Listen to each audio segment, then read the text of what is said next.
Hello everyone, today we want to analyze the video at the best a man can be. It was released in 2019 and Colin Clements in his blog Learning by Justice 2019 since its official premiere was actually in the Super Bowl. So it actually had a wide audience range radius and a lot of people saw it because a lot of people saw the Super Bowl, but there's also the people that saw it in the digital reels, despite the fact that Gillette, according to the brand's website, seeks to help more men looks, feel, and actually be better every day. Uh, because it sells men razor, it will actually hit women as a target audience this time too. In the countries in which it was launched was at the time when the rise of Me Too movement was in its peak. Basically, this movement made harassment invisible and put on the table the conversation of gender inequality and how toxic masculinity was affecting women's and men's lives. There was time that in this time was actually society questioning it was doing the right things. And then actually people was touched by this movement because even the world class actress had faced these problems, have suffered the havoc of machismo that causes in our society. It was at this time that the visibility of feminist movement was really high, and the empathy with others was the relief for those who suffer actually abused in certain ways and held them lift their weapons through and against injustice, but not just as an individual but as a collective, so make them see that they are not alone. So in this rhetorical situation, Gillette tries to visualize that the macho attitudes of 30 years ago are not they're not way that we can have them today. They cannot be in today's wars. They have no place now. He tries to analyze itself with the values of the parts such as gender inequality, feminism, the visualization of the violence, and also propose a way to do it to the actors of the problem that are the man,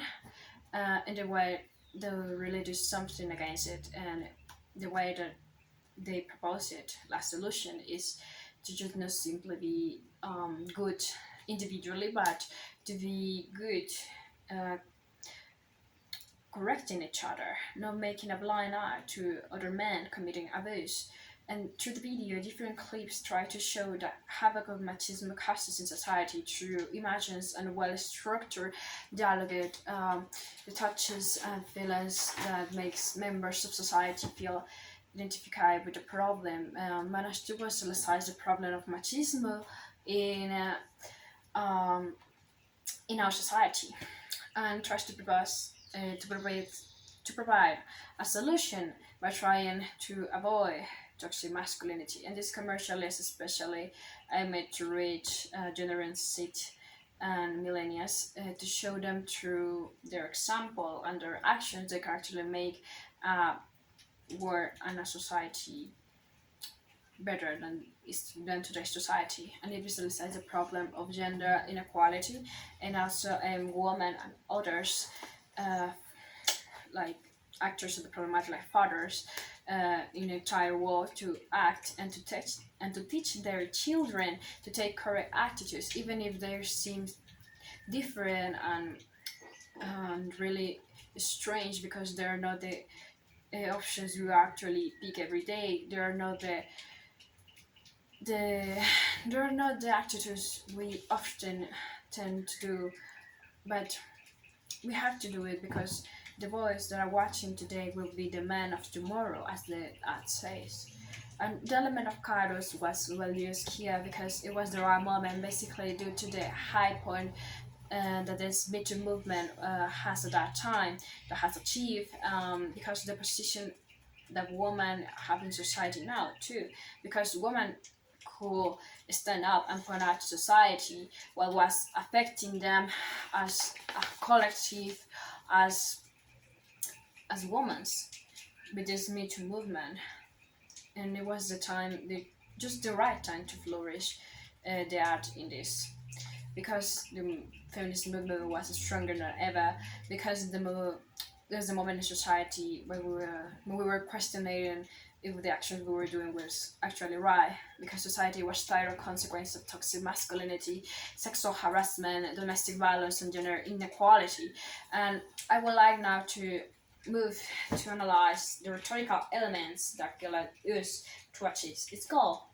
To begin with, I would like to analyze the intrinsic ethos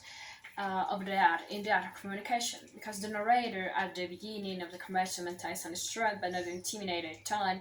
with, I will say, a perfect diction and accurate pauses to the viewer to think about the questions that are being launched in the ad. So actually they make a little time for the audience to reflection about the problem that society is facing nowadays. So that tone and that voice and that pauses somehow makes you have respect and credibility for the narrator and from the act itself. Regarding to the eccentric ethos too, the brand makes use of its expertise and time that the brand has provided over time to make its vision of the problem more credible, because they have been in this for 30 years. They have been um, in this situation for more than 30 years, and they can give a testimony of before, during, and after the problematic of this problematic being the society.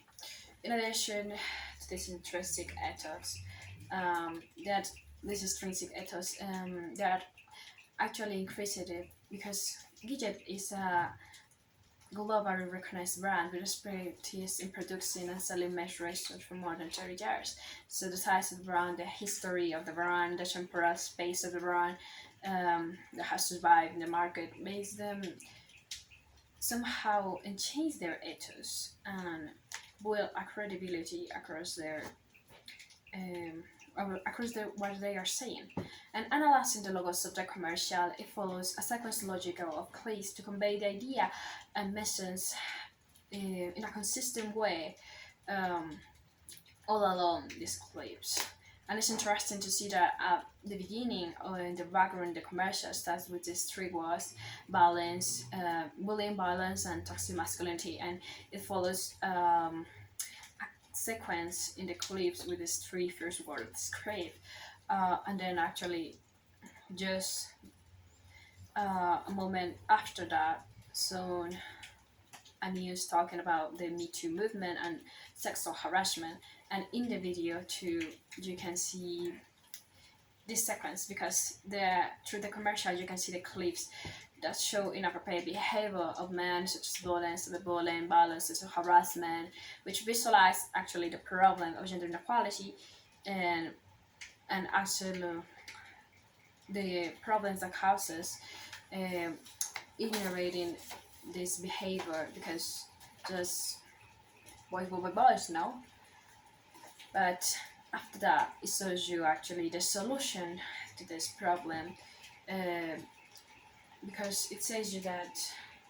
you can actually just stop it, but pointing out that it's not good to do that, it's only appropriate behavior, and that's the way we can actually stop it. And also gives like a super deep and push to action, because in the last line of the script it says that the children who are watching today will be the men of tomorrow. And in that logical, because children learn from what they see and they reproduce it in their day. Now moving to pathos, I would like to say that it seems that this commercial is very attached to the emotional part of people, and it was and actually has a logical sense, because it helps them to feel identified with the situation experienced in the commercial. The video from the beginning to the end is doing a look to whether the system we are now doing as a society works. It also makes you feel a little bit pity, and also makes you feel pain and sadness thinking about the direction in which society is moving, because we are just ignoring these macho attitudes and giving this things like boys will be boys as a justification, but somehow it restores the hope in yourself as a humanity and as a construct, because we can build something better again. And at the beginning of the clip, it also makes us feel a little bit, I was removed from the problematic, because it's showing us and now people, it's showing us ads for 30 years ago and clips and TV. There are elements that we are not just to see in our daily basis. It makes us see the problem from an outsider perspective, I would say, and that's this because it wants us to make reality a little bit more easier to digest to ourselves. So in that way we can somehow use these actions of an outsider's world and actually in a harsher way than we would do if we were involved in the problematic. So we are put in the viewer's point of view, but then he involves us in that reality by showing us more clips that usually happens in our reality, like the pool party situation, like the vertical clip the foreign telling the girl that she can be strong, like this girl walking in the street and getting much compliments. We can say that they are even compliments, and they somehow makes us aware that even today we can and must improve. And it is the point that the music becomes more dramatic and emotional. It makes somehow with the previous clips entering the commercial and leave the pain behind because of this broken society, to embrace the hope that today's children, that the change in today's children will make the man of tomorrow. So that's it. Thank you for your attention. Goodbye.